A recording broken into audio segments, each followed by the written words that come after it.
संस्थापक देशों में से एक है। आज के इस ऐतिहासिक अवसर पर मैं आप सभी के सामने भारत के 130 करोड़ लोगों की भावनाएं इस वैश्विक मंच पर साझा करने आया हूं। अध्यक्ष महोदय, 1945 की दुनिया निश्चित तौर पर आज से बहुत अलग थी। पूरा वैश्विक माहौल, साधन, संसाधन, समस्याएं, समाधान सब कुछ भिन्न थे। ऐसे में विश्व कल्याण की भावना के साथ जिस संस्था का गठन हुआ, जिस स्वरूप में गठन हुआ, वो भी उस समय के हिसाब से ही था। आज हम एक बिल्कुल अलग दौर में हैं।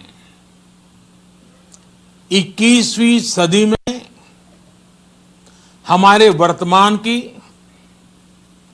हमारे भविष्य की आवश्यकताएं और चुनौतियां अब कुछ और है। इसलिए आज पूरे विश्व समुदाय के सामने एक बहुत बड़ा सवाल है कि जिस संस्था का गठन तब की परिस्थितियों में हुआ था, उसका स्वरूप क्या आज भी प्रासंगिक है? सदी बदल जाए और हम न बदलें तो बदलाव लाने की ताकत भी कमजोर हो जाती है। अगर हम बीते 75 वर्षों में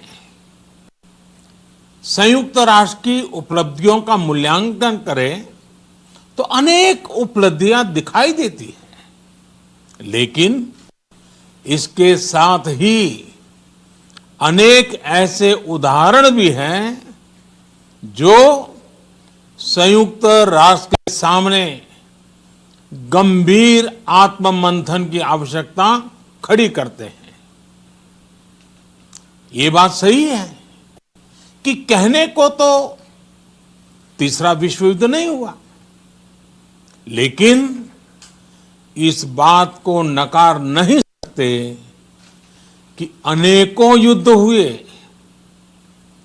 अनेकों गृह युद्ध भी हुए। कितने ही आतंकी हमलों ने पूरी दुनिया को थर्रा कर रख दिया। खून की नदियां बहती रही। इन युद्धों में, इन हमलों में जो मारे गए वो हमारी आपकी तरह इंसान ही थे।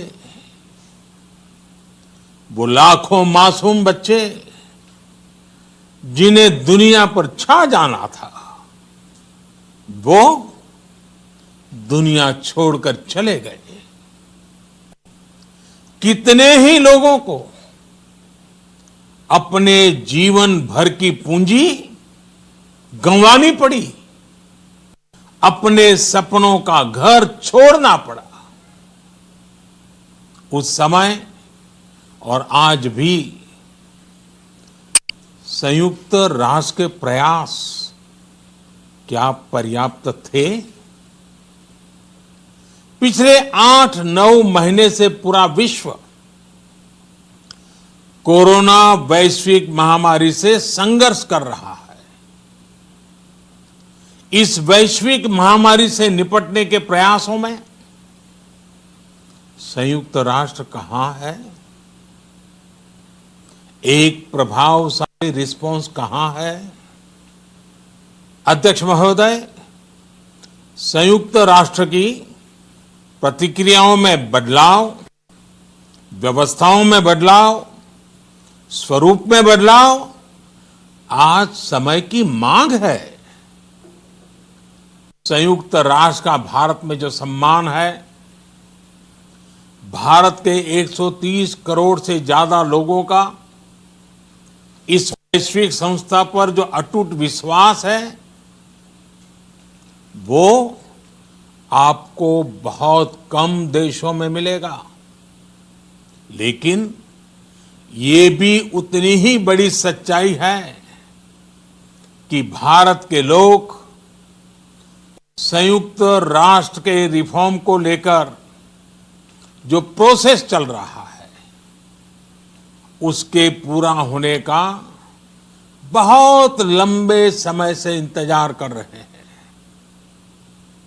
आज भारत के लोग चिंतित हैं कि क्या ये प्रोसेस कभी एक लॉजिकल एंड तक पहुंच पाएगा? आखिर कब तक भारत को संयुक्त राष्ट्र के डिसीजन मेकिंग स्ट्रक्चर से अलग रखा जाएगा? एक ऐसा देश जो दुनिया का सबसे बड़ा लोकतंत्र है,